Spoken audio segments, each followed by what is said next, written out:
Jared here from Power Equipment Direct, and this is everything you need to know about portable generators. We're going to show you how to run it, maintain it, and troubleshoot it. We're even going to show you how to connect it into your home. Let's get started.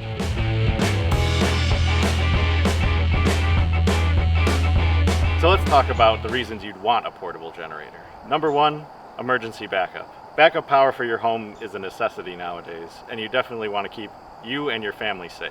You've got hurricanes, tornadoes, or sanctioned blackouts in certain areas, including California. In today's world, anything can happen. You want to keep your refrigerator, your lights, a sump pump, maybe a well pump running.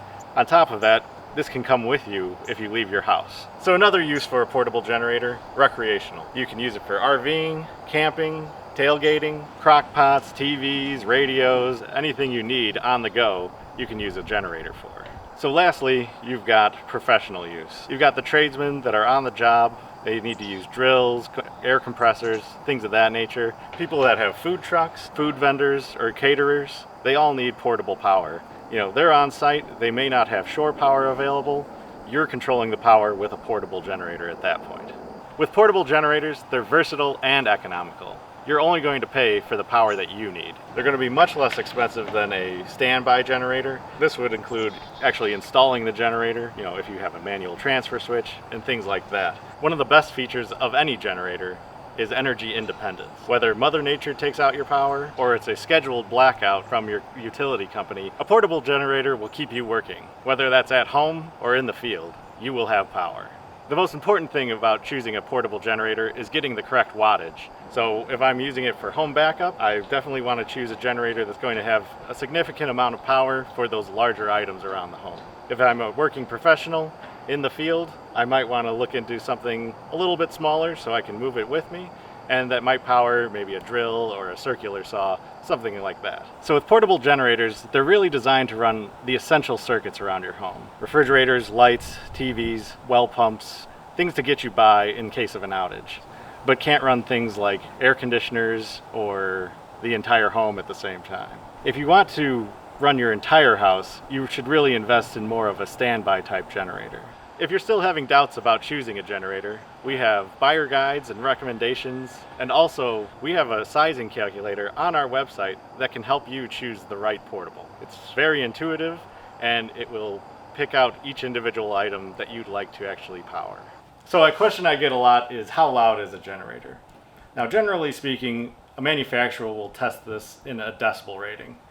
Not all manufacturers will do this. The reason being is there's no set test for how to test decibel rating on a generator. So a lot of the manufacturers that do list them are going to actually have decibel ratings that are in their favor.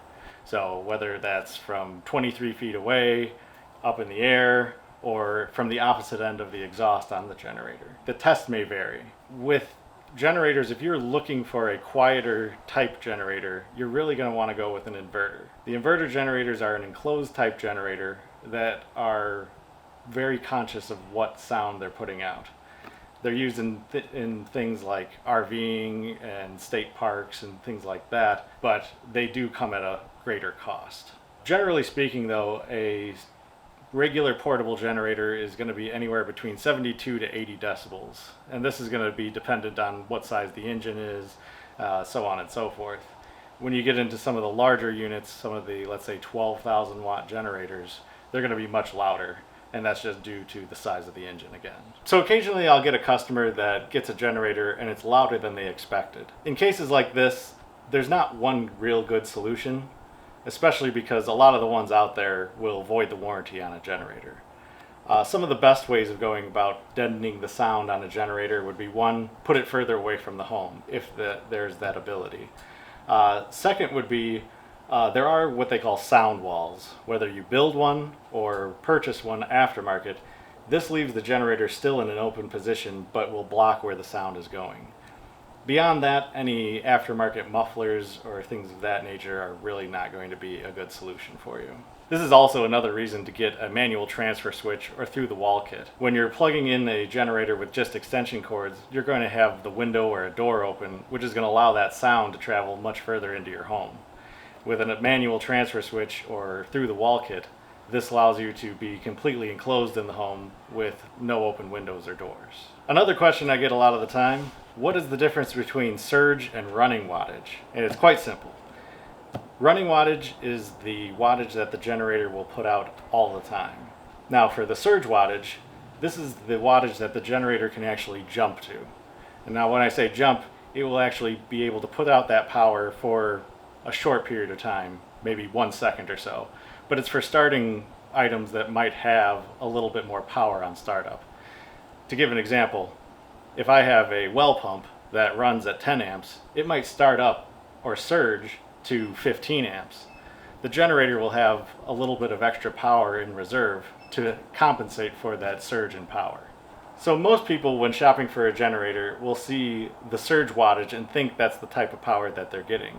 A lot of places will advertise the surge wattage in place of the rated wattage, but this is untrue. Now what this does is makes you think that you're getting more power than what the generator actually puts out. You really need to make sure when shopping for it that you're looking at the rated wattage, because that's the amount of power that you're going to get consistently.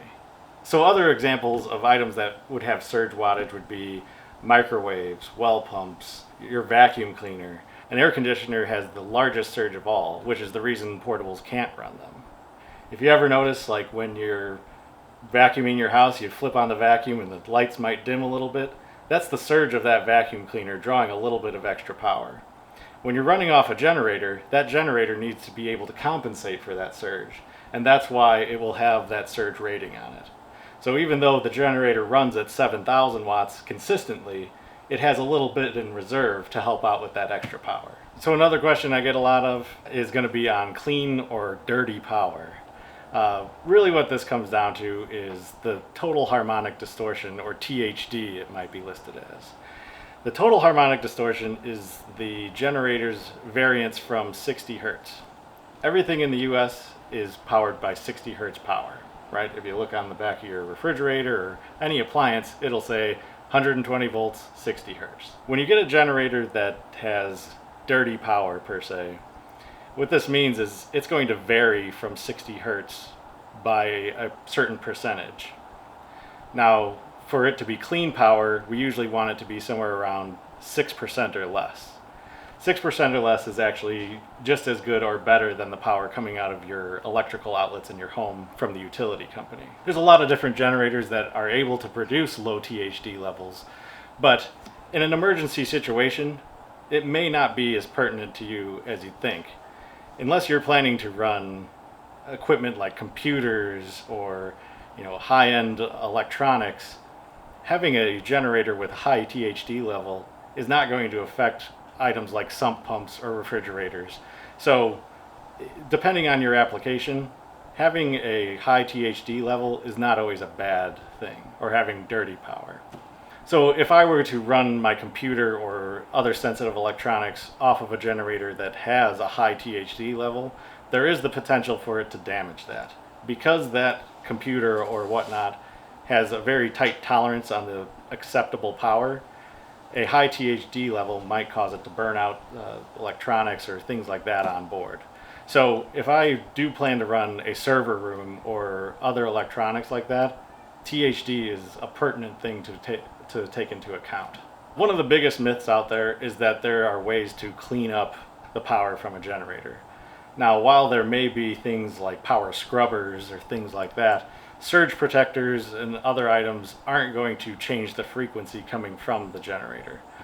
There are scrubbers, but the scrubbers tend to cost more than the generator does itself, and it might not be the best option.